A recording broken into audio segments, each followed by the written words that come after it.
Students, I am राजकुमार और आज हम पढ़ेंगे क्लास 9th में आपका चैप्टर नंबर 8 आता है, डैट इज़ मोशन। ओके, आज हम इसके बारे में पढ़ते हैं। देखो, मोशन जो चैप्टर है वो आपका स्टार्ट होता है, आपने क्लास 8 में एक टर्म पढ़ी थी कि जो हमारे ऑब्जेक्ट्स होते हैं वो बेसिकली कितने स्टेट में रहते हैं। स्टेट मीन्स अगर हम कहें तो ऑब्जेक्ट क्या है हमारा, रेस्ट में भी हो सकता है और ऑब्जेक्ट जो है वो हमारा मोशन में भी हो सकता है। तो रेस्ट और मोशन ये दोनों ही क्या कहलाते हैं, ये ऑब्जेक्ट की स्टेट कहलाते हैं। वैसे एक और इसकी स्टेट होती है, डैट इज़ डायरेक्शन।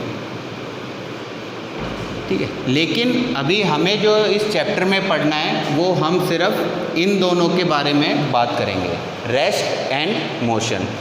तो कोई भी ऑब्जेक्ट अगर रेस्ट में है तो हमें कैसे पता चल देगा, और कोई भी ऑब्जेक्ट अगर मोशन में है तो उसके बारे में हमें कैसे पता चलेगा।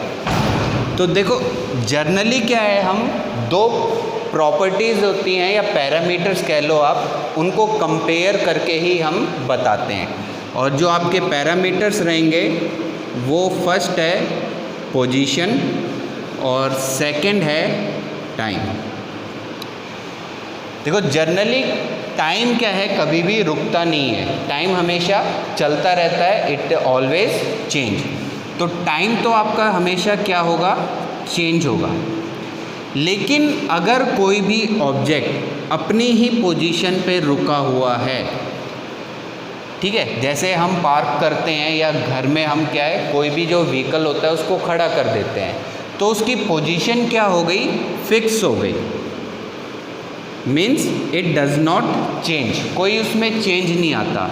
तो कोई भी ऑब्जेक्ट जिसकी पोजीशन फिक्स हो गई बट उसका टाइम अगर चेंज होता है तो उस ऑब्जेक्ट की स्टेट हम बताते हैं it is in rest state. लेकिन वहीं पे अगर हम बात करें कि ऑब्जेक्ट जो है वो अपनी पोजीशन को भी चेंज कर रहा है और टाइम तो उसमें चेंज होगा ही होगा, तो हम ये कहते हैं कि जो ऑब्जेक्ट है वो एक्चुअल में क्या है, इट इज़ इन मोशन। ठीक है, तो अगर पोजीशन भी चेंज, टाइम भी चेंज, तो ऑब्जेक्ट क्या हो गया हमारा, मोशन में हो गया। अब यहाँ पे नेक्स्ट अगर हम बात करें तो हमें पढ़ना है कि मोशन कितने टाइप्स के होते हैं। उससे पहले एक टर्म हम डिस्कस कर लेते हैं कि एक्चुअल में जो रेस्ट और मोशन, ये जो हमने दो स्टेट बताई हैं, किसकी स्टेट बताई हैं, ऑब्जेक्ट की, ये दोनों ही क्या हैं, एक्चुअल में रिलेटिव टू ईच अदर हैं। यानी कि कोई ऑब्जेक्ट जो रेस्ट में है वो किसी और के लिए मोशन में भी हो सकता है, और जो मोशन में है वो किसी और के लिए रेस्ट में भी हो सकता है। ये डिपेंड करता है कि हमारा देखने का नज़रिया क्या है, व्यू, हम किस नज़रिए से देख रहे हैं। एक एग्ज़ाम्पल से समझते हैं इसको। मान लो आप क्या है, किसी भी बस में आप बैठे हुए हो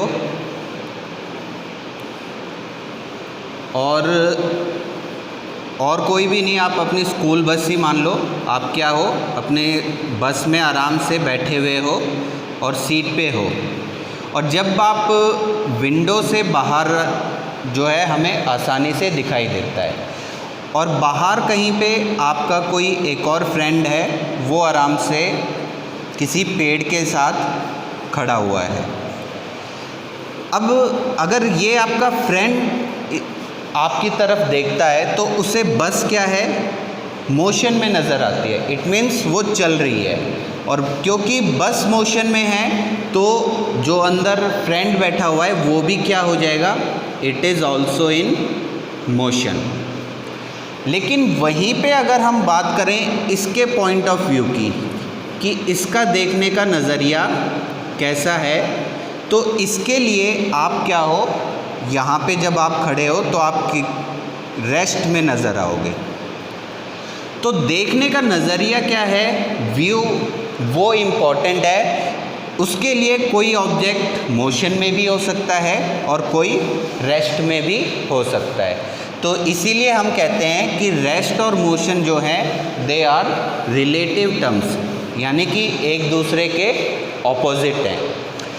ओके, नेक्स्ट अगर हम बात करें तो हमें पढ़ना है it is types of motion, यानी कि मोशन आपके कितने तरह के होते हैं हमें उनके बारे में पढ़ना है।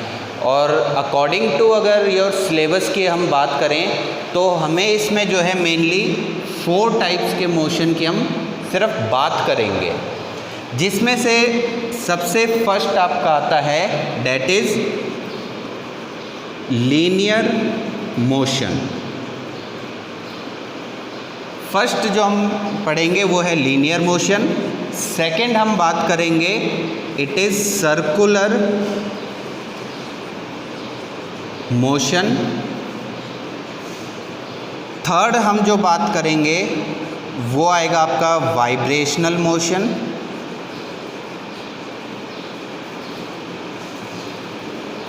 और जो फोर्थ एंड हम बात करेंगे वो रहेगा आपका रोटेशनल मोशन।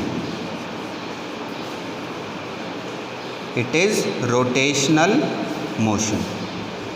देखो मोशन और भी जो हैं बहुत तरह के होते हैं, बट आपके बुक में जो है ये आपको 4 टाइप्स के मोशन बताए हुए हैं, जिनमें से भी इन दोनों मोशन के ऊपर हमारा ज़्यादा फोकस होना चाहिए, क्योंकि हम इन्हीं 2 के बारे में पढ़ेंगे आगे और कंप्लीट डिटेल में पढ़ेंगे।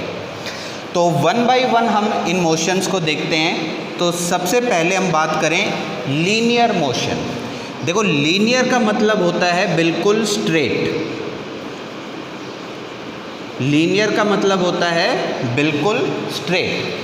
तो कोई भी ऑब्जेक्ट अगर स्ट्रेट पाथ बिल्कुल सीधे रास्ते पे चलता है तो हम ये कहते हैं कि वो जो ऑब्जेक्ट है वो कैसा मोशन शो करेगा, इट शोज़ लीनियर मोशन। जैसे बिल्कुल एक सीधी रोड है और उसके ऊपर अगर आप क्या कर रहे हो, सिर्फ वॉक कर रहे हो या फिर आप रन कर रहे हो, तो आपका जो मोशन होगा वो कैसा मोशन कहलाएगा, it is linear motion. Second name से आपको जो है पता चल गया होगा that is it is circular motion. तो यहाँ पे जो हमारा पाथ होगा, यानी कि जो पाथ है वो होगा हमारा सर्कुलर। ठीक है, इट इज़ सर्कुलर, यानी कि आप क्या कर रहे हो, सर्कल में अगर आप मूव कर रहे हो, ये हो गया हमारा सर्कुलर पाथ। ठीक है, इसमें क्या होगा, किसी भी पॉइंट से एक पर्टिकुलर रेडियस के हम चारों तरफ जो है घूमेंगे, इस पॉइंट जिसे हम कहते हैं सेंटर।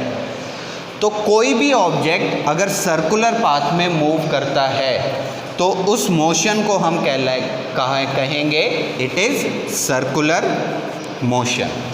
ओके, नेक्स्ट अगर हम बात करें तो आता है हमारा वाइब्रेशनल मोशन।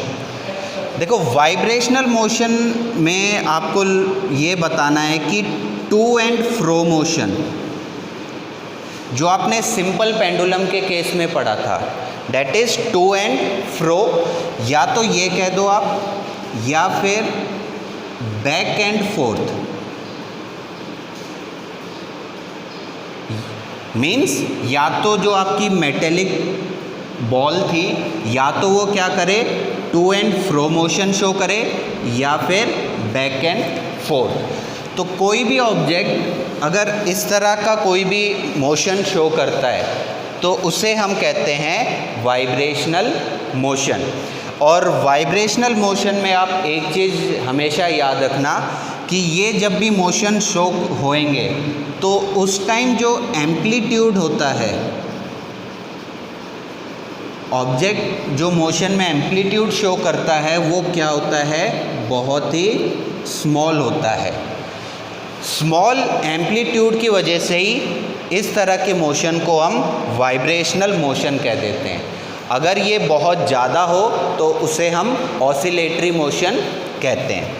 और जो लास्ट आपका रहता है डेट इज़ रोटेशनल मोशन। जब भी बात आए रोटेशनल मोशन की तो आप जो है अपनी अर्थ को याद कर सकते हो, यानी कि हमारी धरती। हमारी जो अर्थ है वो क्या करती है, सन के भी चारों तरफ रोटेट करती है और अपनी ही एक्सिस पे भी रोटेट करती है। तो कोई भी ऑब्जेक्ट अगर अपनी ही एक्सिस के चारों तरफ रोटेट करे तो वो मोशन कहलाता है रोटेशनल मोशन। ओके, जैसे कई बार हम कॉइन भी घुमाते हैं तो कॉइन भी क्या करता है, अपनी ही एक्सिस के राउंड एंड राउंड चारों तरफ घूमता है। तो ये आपके 4 टाइप्स ऑफ मोशंस हैं जो आपको बुक्स में बताए हुए हैं। अगर हम नेक्स्ट बात करें तो वो आता है कि हम मोशन को डिस्क्राइब कैसे कर सकते हैं, how we can describe motion. तो मोशन को अगर हमें मोशन के बारे में बताना है तो एक्चुअली हम क्या है उसके कुछ पैरामीटर्स या प्रॉपर्टीज़ जो हैं उनके बारे में हम बात करते हैं। जैसे कि आप जब भी मोशन की बात करोगे तो आप उसकी स्पीड बता सकते हो, आप उसकी वेलोसिटी, ठीक है, आप एक्सेलरेशन की भी बात कर सकते हो। और अगर कोई भी ऑब्जेक्ट मोशन में है तो ऑब्वियस सी बात है वो कोई ना कोई डिस्टेंस तो ज़रूर ही ट्रैवल करेगा, तो डिस्टेंस भी हम बता सकते हैं। और जो लास्ट टर्म रहेगी आपकी वो रहेगी डिस्प्लेसमेंट, ये भी हम बता सकते हैं। तो जब भी हम मोशन की बात करते हैं तो हम इन सभी चीज़ों को मोशन में बता सकते हैं, एक्सप्लेन कर सकते हैं। तो 1 बाय 1 हमें क्या करना है, इन मोशंस को एक्सप्लेन करना है। तो सबसे पहले अगर हम बात करें तो हम बात करेंगे डिस्टेंस और डिस्प्लेसमेंट की। ओके, सबसे पहले हम बात करेंगे डिस्टेंस एंड डिस्प्लेसमेंट।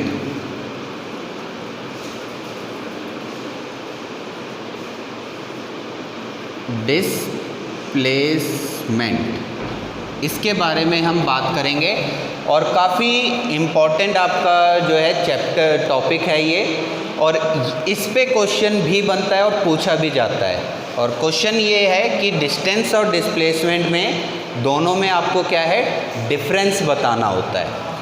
तो देखो एक एग्ज़ाम्पल लेते हैं और उस एग्ज़ाम्पल से ही हम इसको समझते हैं।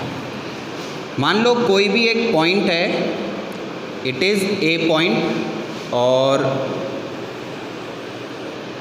एक पॉइंट है आपका बी। ओके, ए और बी आपके 2 डिफरेंट पॉइंट हैं और ए जो है वो है आपका 0 पे, और आप 10-10 का गैप ले लो, 10, 20, 30, 40 और यहाँ पे हम मान लेते हैं इट इज़ 50।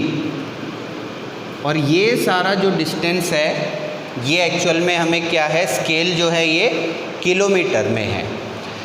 ओके, तो ए पॉइंट पे इसको हम यहाँ लिख लेते हैं, कोई भी एक पर्सन है और वो क्या कर रहा है, वॉक, वो चल रहा है कहाँ, टूवर्ड्स द पॉइंट बी। तो ए से वो पहले बी पे गया और बी से वो वापस आ जाता है और यहाँ पे हमने पॉइंट ले लिया सी और यहाँ पे आके वो रुक जाता है, स्टॉप।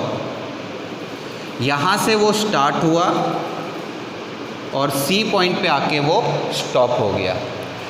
तो सबसे पहले अगर हम इसमें बात करें तो वो हम कर सकते हैं डिस्टेंस की।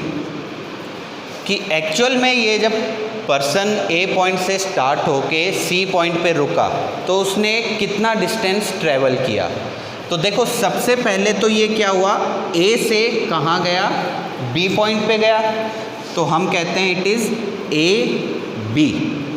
और फिर बी पे वो रुका नहीं, वो रुका कहाँ पे है, सी पॉइंट पे आके। तो बी से सी ये उसने क्या किया, डिस्टेंस कवर किया।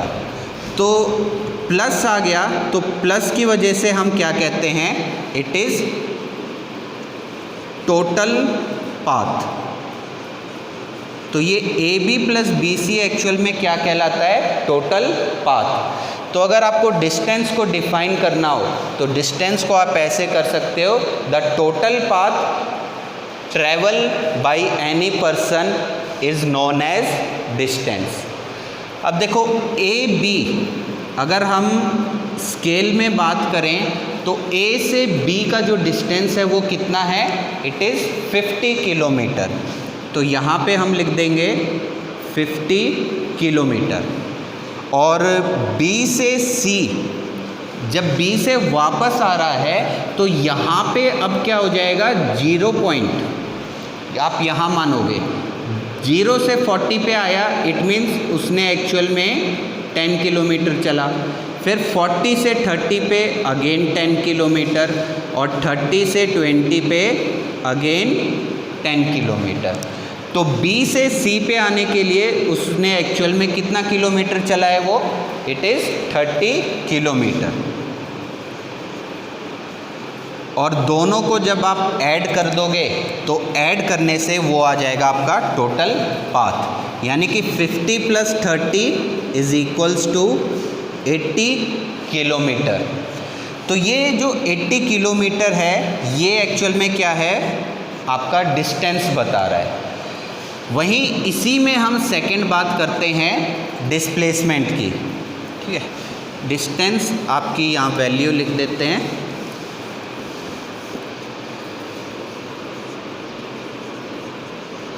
डिस्टेंस ये आ गया आपका 80 किलोमीटर।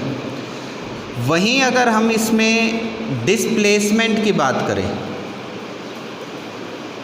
तो डिस्प्लेसमेंट क्या होता है, it is difference between finishing point, या आप इसको फाइनल पॉइंट भी कह सकते हो। कई बुक में आपको क्या है, पॉइंट की जगह पे पोजीशन भी लिखा मिलेगा, तो बात एक ही है। और इसमें से अगर हम माइनस कर दें इनिशियल पॉइंट को या इनिशियल पोजीशन, तो वो कहलाता है हमारा डिस्प्लेसमेंट।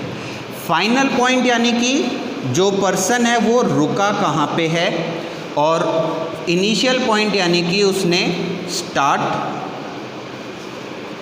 कहाँ से किया है।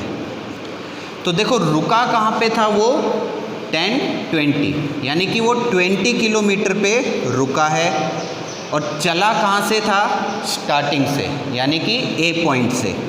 तो 20 माइनस 0 इज़ इक्वल्स टू 20, और ये रीडिंग आपको किस में मिलेगी, जिसमें आपका स्केल गिवन है, डैट इज़ किलोमीटर। तो डिस्प्लेसमेंट अगर हम बात करें तो ये आ जाता है 20 किलोमीटर, ठीक है। ये आपका डिस्टेंस हो गया और डिस्प्लेसमेंट हो गया। ये है आपका फर्स्ट केस। सेकंड हम बात करते हैं कि ऐसा भी हो सकता है कि आपका ऑब्जेक्ट क्या हो, ए पॉइंट से स्टार्ट हुआ और सिर्फ बी पॉइंट पर ही जाके रुक गया, यानी कि ये आपका स्टार्टिंग पॉइंट है और ये स्टॉप रुकने वाला पॉइंट है। तो इस केस में अगर आप डिस्टेंस और डिस्प्लेसमेंट की अगर आप बात करो,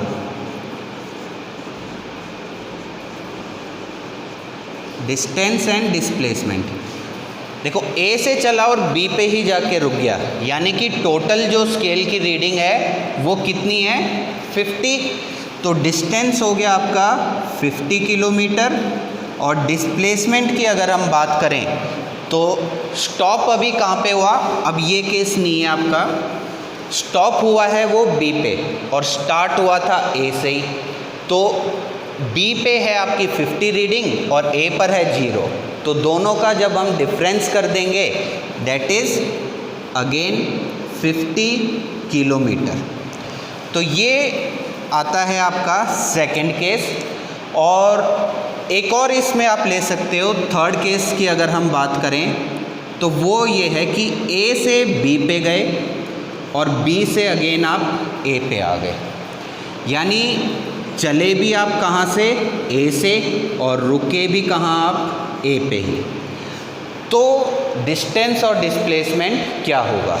अब देखो, अगर आप इस केस में डिस्टेंस की अगर बात करते हो तो डिस्टेंस तो क्या होगा, ए से बी पे गए और फिर बी से आप कहाँ आ गए, वापस ए पे आ गए। ए से बी पे जाने के लिए 50 और अगेन बी से ए पर आने के लिए इट इज़ अगेन 50। तो दोनों को जब ऐड करते हैं तो डिस्टेंस आ गया आपका 100 किलोमीटर। ओके, वहीं अगर आप इसमें डिस्प्लेसमेंट की बात करो तो डिस्प्लेसमेंट क्या है, फाइनल और इनिशियल दोनों आपके सेम पॉइंट है, यानी कि 0 ए से ही चले और ए पे ही पहुंच गए, तो आपका टोटल डिस्प्लेसमेंट भी क्या हो गया, इट इज़ 0 किलोमीटर।